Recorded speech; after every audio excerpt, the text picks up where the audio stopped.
Mountain bikes have sure changed a lot in the last 25 years, and these two bikes demonstrate that difference really well.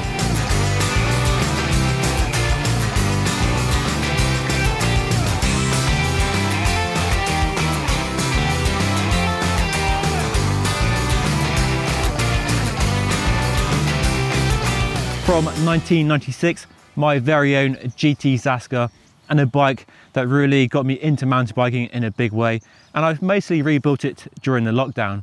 And from the modern day, the Eagle, the following, with all the latest tech from SRAM, their range-topping XX1 Eagle AXS wireless group set, Zipp carbon fiber wheels, TyreWiz Bluetooth tyre pressure sensors, the latest RockShox suspension goodies.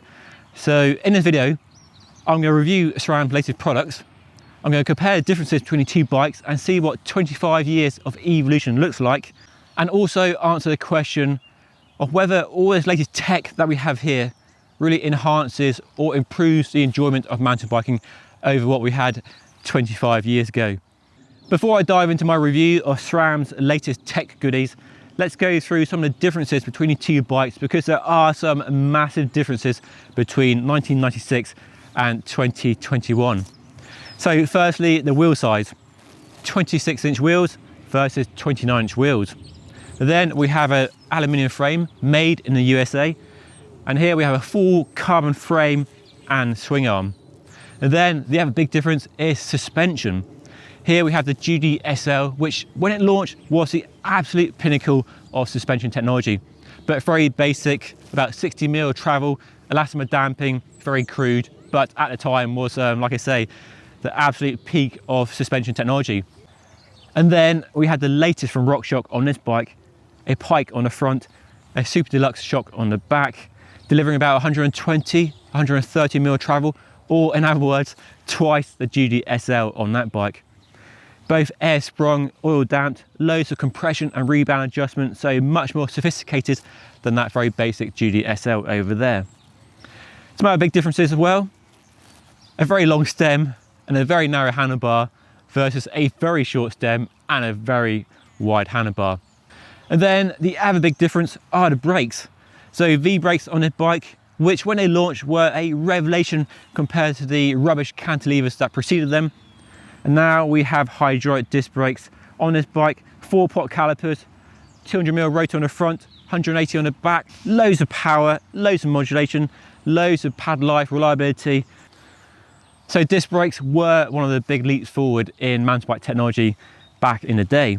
Another difference as well is a rigid seat post versus a dropper post. One of the biggest game changers in the last 10 years, and is now a wireless with this new Reverb as well. The other big change is in the gearing, with 3 chainrings on this bike and 9 sprockets on the back versus a single chainring on this bike and 12 sprockets on the back with a whopping 52-tooth bigger sprocket. That's been the other big change in mountain biking. Trying to manage 3 chainrings on off-road terrain is not the easiest thing in the world, so that's a much simpler, easier setup. The other big change, of course, is geometry, with a 90s mountain bike having very similar geometry to a road bike of the day. So quite a steep head angle, seat angle, a wheelbase and so on, very tiny head tube.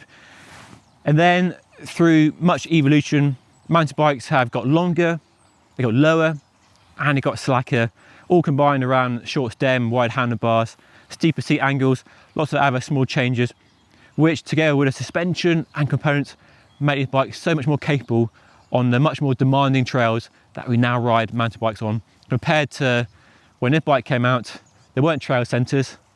The trails were very tame as what you could find in your local area, but the bikes were well suited to that riding.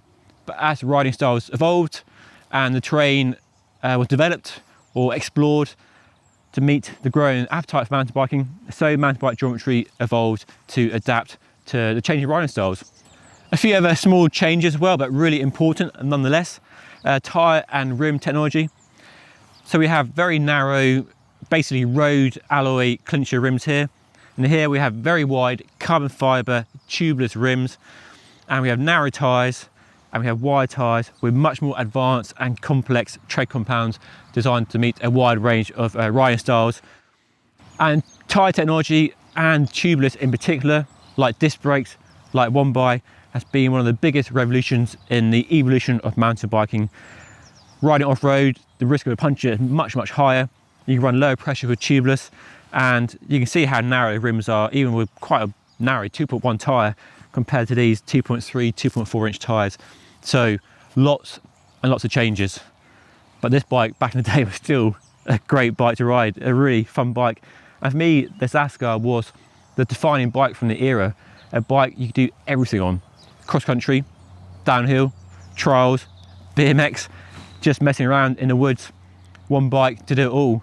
And we're still in that sort of continuing search for one bike to do it all, even though the last 25 years we've seen bikes diversify. Downhill bikes, cross country bikes, now so different. And for me, this type of bike, a short travel 29er, lightweight, efficient pedaling, is the spiritual successor to the GT Zaskar in terms of the ethos of this bike, that ride everything, ride everywhere appeal that this bike had. But a lot has changed in 25 years. So let me go through some of the components on the bike and give you my thoughts on riding SRAM's latest Eagle AXS wireless group set.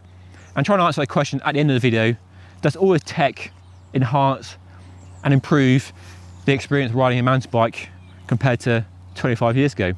It's been interesting putting these two bikes side by side and reflecting on how bikes have changed in 25 years. And back in the 90s, Shimano was really the main player. That GT is equipped with a Shimano Dior XT group set. But in that time, since, SRAM has really become the go-to manufacturer in the mountain bike world and have really pioneered in a number of ways.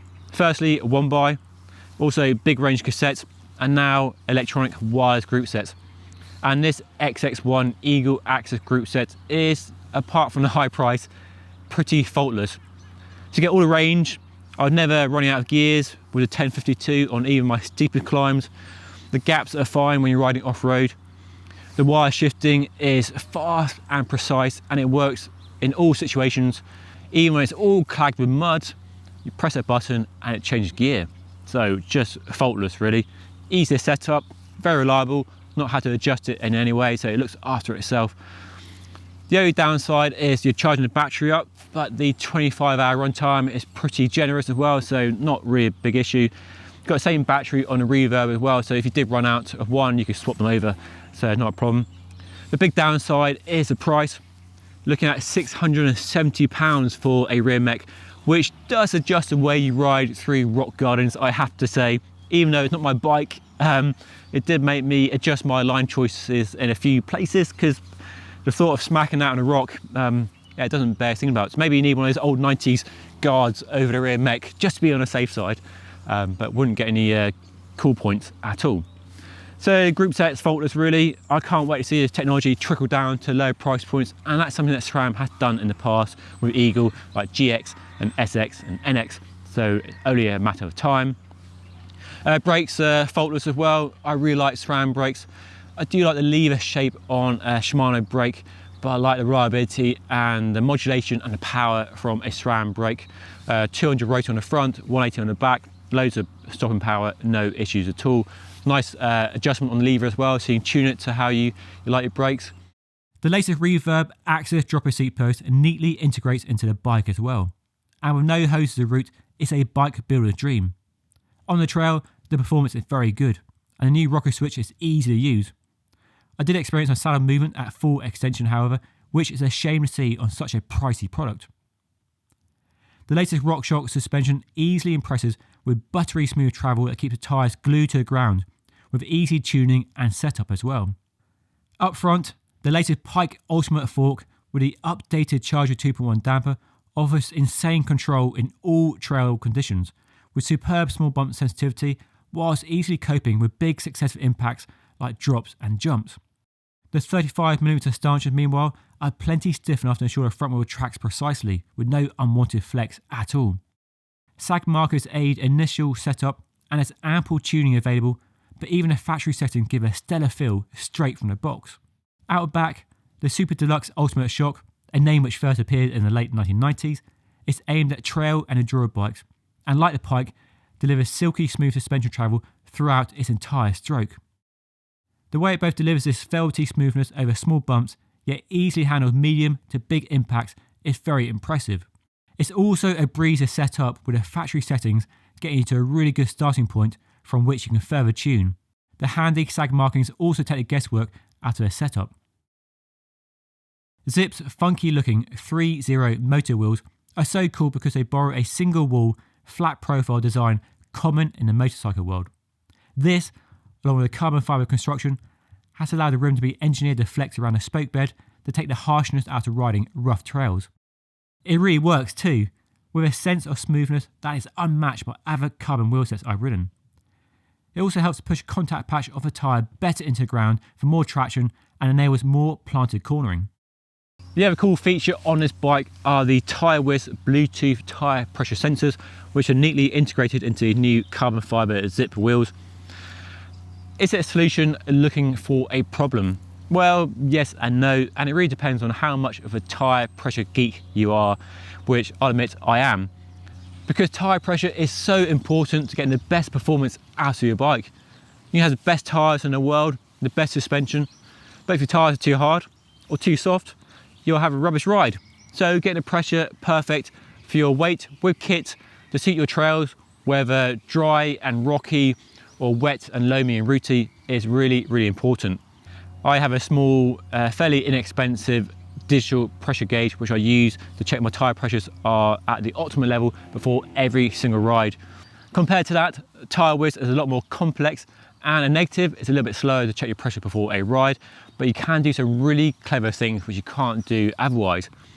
So with Bluetooth, you sync it to the smartphone app and you can check your tyre pressure. There's a handy pressure guide there to get your pressures perfect, and you use some clever stuff like set a high and low limit. And when you set a low limit, the sensor will let you know either in the app or by blinking LED that your tyre pressure has dropped below your pressure. So say you set at 21 psi, your lowest pressure. If it falls down to 20, it will flash the LED and let you know. So that's a really quick and easy way to get your tyre pressures perfect before every ride. So clearly a lot has changed in 25 years.